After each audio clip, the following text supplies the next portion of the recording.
Project Zomboid can be a very difficult game if you're inexperienced. So today I'm bringing you all the tips and tricks to become a superhuman survivor. That way you'll live long enough to be the last of us, starting it up from beginner to advanced. A lot of which you might not have known, but if I missed any, feel free to leave it in the comments. Let's get it rockin'. When you spawn, if you stay close to your spawn location, there's a higher chance for less zombies, so always search around your spawn location first. You can visit the Project Zomboid map project website to get a full map to check your location. The best place to find starter weapons are kitchens, bathrooms, closets, and garages. If you think it could be used as a weapon, it probably can be. The main essential items to grab first are a weapon, water bottle, backpack, can opener, and a watch. The main tools, a hammer and a saw, are a bonus. Any container that you think could hold water probably will, so don't be afraid to pour out a bleach bottle and fill it back up with water, or even use a bowl. Any item with fresh water in your main inventory, your character will drink from automatically, so this will cover your thirst. Just remember to fill it back up frequently. Cook any raw foods in a microwave, stove, or campfire to avoid getting sick, but watch it closely so it doesn't burn, also making you sick. Be sure to turn off the appliance so it doesn't catch fire. Avoid eating rotten or stale foods also. When fighting more than one zombie, kite backwards while swinging, but don't forget you can point and shove if one gets too close. As long as you aren't exhausted, you can outwalk the zombies and even swing, walk, walk. But make sure you have enough time for your character to turn. Also hold your aiming beacon further out in the direction you want to swing. Don't hold it too close to your character. And 360 often in aim mode to check the surrounding area and your backside so you don't get snuck up on. Smacking zombies also creates a lot of noise, and you can attract more. Your weapons can also break, so keep a backup. Some weapons can be repaired with duct tape or glue. Avoid jogging or sprinting at all costs, as it will quickly exhaust your character and you can even trip and fall. Too many weapon swings will also exhaust your character, so take it easy on fighting big hordes. You'd be surprised where you can find certain loot items, so check everything, but be careful how much you carry early on. Try for only the essentials and running back loot to a safe spot. You can literally just throw it on the ground. Being too heavy will exhaust you quickly, and when you're exhausted you move slower, putting you in danger and affecting your combat. The tired mood will also affect this, so rest up and avoid combat. You can also carry heavy items in your secondary, lessening the weight to avoid exhaustion. Put items in your backpack to reduce the weight also. Zombies chase by last known location with sight and sound, so crouching can sneak around them, or be used with building corners to give them the slip.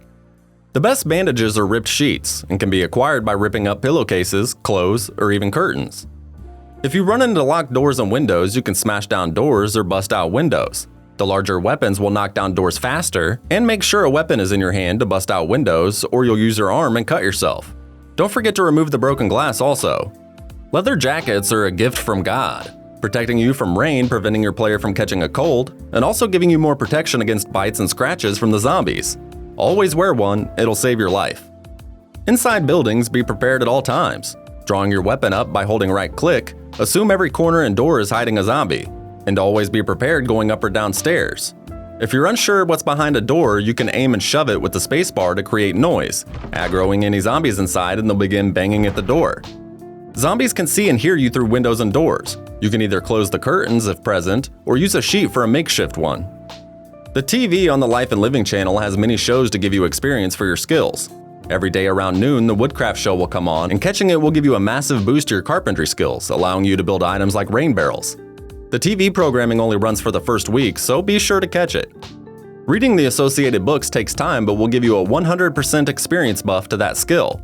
You can also find the TV show VHS tapes to be played at any time, inserting it into a TV.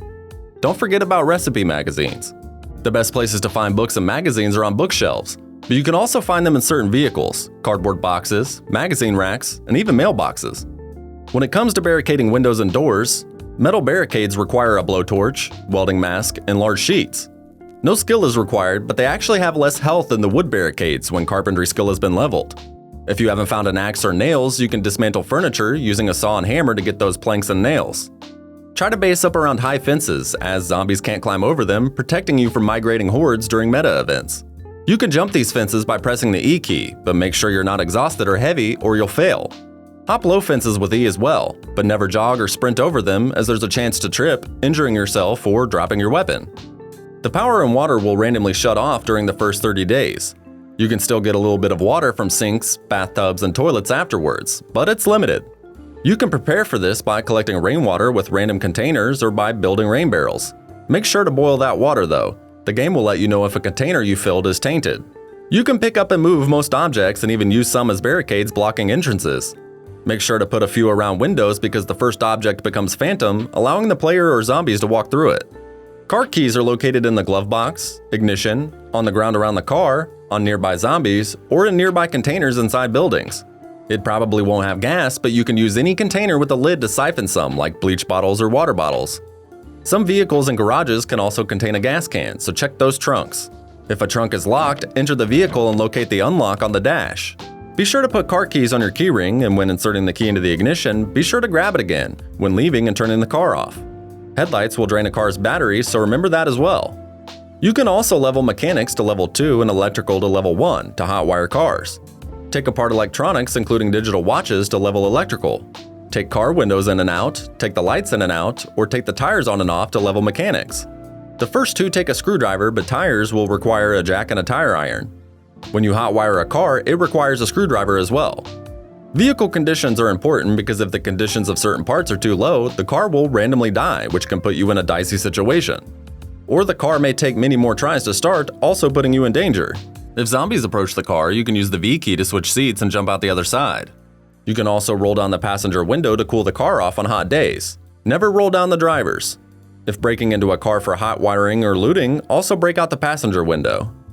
You can access vehicle options with the V key for things like checking for gas to siphon, busting out a window, switching seats, or filling it up at the pumps. Never be outside at night unless you have to because your view becomes much smaller and it's difficult to see the zombies. But if you are, a flashlight can be turned on and off with the F key. This will drain the battery, but you can replace it with more you find by removing them from electronics like radios. Should you ever get injured, check it immediately on the character health panel. This will show you how fast you're bleeding and the type, plus location of the wound. Scratches can just be bandaged, but lacerations and deep wounds need to be stitched before bandaging. You can do this by locating a needle and thread from a sewing kit, or sometimes a suture needle from ambulances or medical supply cabinets. You can sometimes get thread from ripping up clothing, but a suture needle requires no thread and is a one-time use item. Don't even worry about changing bandages should they become soiled. Let them ride. But keep an eye on it and be prepared should it get infected. You can use antibiotics or disinfectant, bourbon, or alcohol wipes to clean the wound and rebandage. Avoid falling from great heights as you can break your legs or even kill your character. But you can jump out a second-story window as long as you aren't too heavy with loot. The helicopter event will happen between days 6 to 9 randomly. You can prepare by barricading yourself in and clearing the nearby area of zombies. The second story is a safer location. If you're outside and the chopper sees you, it will stay longer and make more passes. If inside, it'll do less. But you can also just bail out in a car, but be sure to take it away from your base. Walk if you have to. Car doors are not broken in the game, as some have stated. When you enter a car, if you press the gas too quickly, the car door will not shut properly. You can tell this by the sound it makes. If it shuts properly, there's more of a thunk to the sound. So always pay attention so you're not grabbed and bitten by an open car door going down the road. When walking through trees, you can be scratched by them, so right-click and use the Walk To feature to guide your character through safely. You can also use it when building rooftops to avoid falling. You can use campfires or Molotovs to burn down hordes, but be careful, you can burn yourself too. If there's smoke, there's a chance for fire. So be careful walking when burning them down. The smaller flames will turn into larger ones when the fire rages. You can make a Molotov with a bottle of bourbon or filling a glass bottle with gasoline. Use a ripped sheet for the wick and it requires a lighter to start before throwing. Campfires and antique stoves you can light by making a notched plank and sturdy stick. This requires a saw and a screwdriver or knife to make though. The best places to locate lighters are glove boxes, on zombies, or in gas station shelves. If you spot a zombie with a clothing item you want, be sure to use a blunt weapon as it won't damage the article of clothing. Bladed weapons will. Sometimes you can find dope helmets on zombies also. Survivor zombies and houses are some of the best places to get loot as they have a high chance for rare weapons like axes and machetes. They will almost always have zombies inside though, so be careful.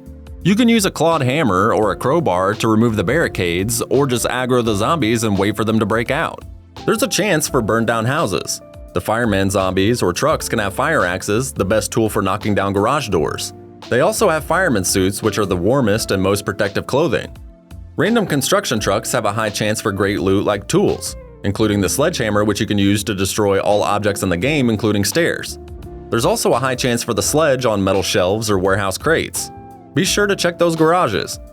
The best weapons in Apocalypse mode are actually the hammer and the pipe wrench. You can only hit one zombie at a time, but they are the most durable one-handed weapons that won't exhaust your character from using two hands. You can only hit one zombie at a time in Apocalypse mode anyway. But these have good knockdown power, and the hammer 4-hit quits the higher zombie health. Generators are best found in garages, sheds, and self-storage.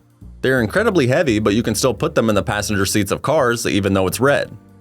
You'll need the How to Use Generators magazine to operate them and some gasoline to run them. Over time, you'll need electronic scraps to repair them or they can explode burning down your base. You can acquire electronic scraps by dismantling electronics, including watches or radios from cars. When it comes to planting crops, you can use a hand fork sometimes located on zombies, a trowel, or any shovel to dig furrows. Cabbages and potatoes are the best to plant. Cabbages take 10 days to grow while potatoes take 20, but potatoes will last the longest before rotting. If you lack a freezer, fridge, or generator, you can plant a tile every 2 days to prolong them. Also, planting a tile apart will prevent disease from spreading between the plants. Don't forget you can tow cars, set a watch alarm to maintain a sleep schedule, read books, magazines, and watch TV shows to improve your mood, and use toilet paper or tissues to muffle your coughs and sneezes should you catch a cold. A good warm night's sleep on a full stomach will alleviate the cold. You can plumb sinks to rain barrels on the roof to remove the need to boil water. This does require a pipe wrench to be able to do. Meta events, which are in-game sounds, migrate the zombies around should they hear it, so always pay attention to this. It could be a gunshot, screams, or even wolves howling. When it comes to fishing, you'll need the magazines to make fishing poles or repair them should you find them as loot. Dig furrows to get worms as bait or forage up insects. If you find tackle, that's pretty good also, but has a higher chance to catch junk items like shoes or break your line and pole. Spearfishing is useless until you reach higher fishing levels, taking too long to catch at lower levels. Foraging is an incredibly useful feature as you can do it anywhere and different environments contain different chances for loot. Urban areas have the best chance for random items, including most in the game, while vegetation and forest areas have the best chance for food, bait, and crafting materials. Don't forget that you can craft hammers, axes, and knives with sticks and stones found from foraging. If you can't find a place to sleep for the night, you can sleep in cars, but there's a chance for zombies coming up to the windows. You can actually park the driver's window up against an object, preventing the zombies from accessing it. The best way to tackle larger hordes are with Molotovs, guns, or chipping away at them, crouching and alerting a couple at a time, drawing them away. Guns are pretty useless early game as it takes a high aiming and reloading level to be effective. They draw in tons of zombies from the sound and it'll take a lot of ammunition. The best way to level aiming is to use a shotgun and circle the horde firing into it. Keep in mind though that it takes about 1,000 rounds to reach level 5 aiming. You can also fire a gun from a vehicle through a roll down window. Should your gun jam, press the X button to rack it. You can open doors from behind you by pressing E, so if you're fighting, kiting backwards, you can back out of a house. Too many dead bodies around can give you corpse sickness, so avoid prolonged exposure. Be sure to wash your character on a regular basis to avoid wound infection or contracting the Zomboid virus by being covered in zombie blood. All types of soap will speed up this process. The best way to level carpentry is by dismantling beds, as they give the highest experience per item. For metalworking, it's burnt down car wrecks. You can refill a propane torch with a tank found in crates or barbecue grills. For electrical, it's radios as they are the most plentiful. Don't worry about tailoring or first aid. All other skills are just by completing the actions. Strength and nimble are the most important combat skills, as strength gives you more damage and knockdown power, while nimble allows you to walk backwards in aiming mode faster. You can level strength by exercising and nimble just by walking in aim mode. Vehicle gas consumption is based off of RPMs, and the sound level produced is also by vehicle condition and RPMs. You can mitigate this by tapping the gas, keeping your RPMs low after the vehicle shifts. It takes a little practice, but is incredibly effective. Tire pressure affects how well the car rolls, and you should keep your speeds low to prevent tire wear, crashing, or rolling the vehicle. If you use your car to munch down zombies, the panels will damage to 0 eventually, and it will start damaging the parts, causing a breakdown. Also avoid tire blowouts. Remember that long-term survival is based off of avoiding injury, overwhelming or surprising zombies, and ensuring you have long-term food, water, shelter, and weapons covered. Take good care of your character and think about how everything affects them. Treat them as a real person. This game is pretty much a simulator. If I've missed any useful tips for all you veterans, be sure to help the rookies by leaving a comment. If you found anything useful in the video, leave a like and it'll help get this info to the newbies. If you've got any questions, I'm like a walking encyclopedia for Project Zomboid. Also, check out some of my other videos. But for now, I'm off. Thanks for watching.